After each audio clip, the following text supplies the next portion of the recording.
The laughter hit before the words finished echoing. Forks clinked. Someone snorted. My father's voice still rang in my ears. When my heartbeat drowned everything. Else out, you're grounded until you apologize to your stepmom. My face burned so hard I thought it might split. The table blurred. The chandelier above us flickered like it approved. I tasted copper. I looked at the plates, the wine, glasses, the people who share my blood, and not my spine. I said one word. Oh, right. That silence afterward was worse than the laughter, the kind that thinks. It's one. The next morning, the house smelled like coffee and arrogance. He leaned against my doorframe, smug, already loaded into his posture. Finally, learned your place. I didn't answer. He noticed the room then. Empty walls, bare floor, no bed, no clothes, and then the front door slammed. The family lawyer stormed in, face drained, hand shaking. Sir, he said, voice cracking. What have you done? It hadn't always been like this, but it had been heading there for years. The moment my mother died, the house turned colder, not quieter, just sharper. Every corner felt watched, every word measured. My stepmother moved, and like she owned the air, smiles with edges, compliments that landed like warnings. She didn't need to yell. She specialized in humiliation served. Politely, my father changed with her.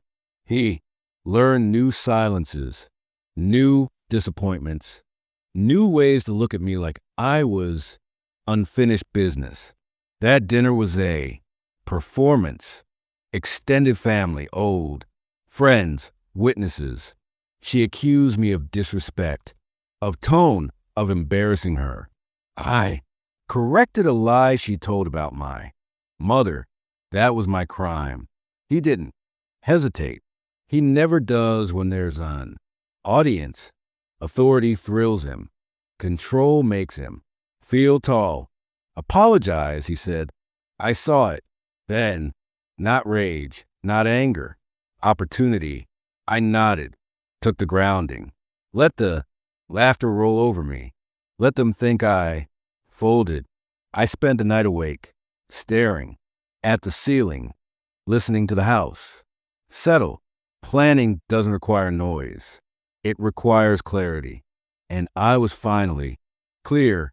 The cruelty escalated the way it always does, small enough to deny, sharp enough to wound. My phone confiscated.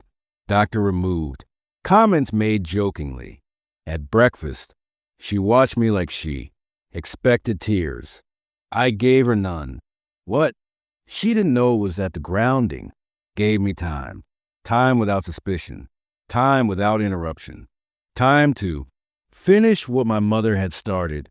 She used to say paper beats power. She'd been a lawyer, quiet, meticulous. Before she died, she left things unfinished.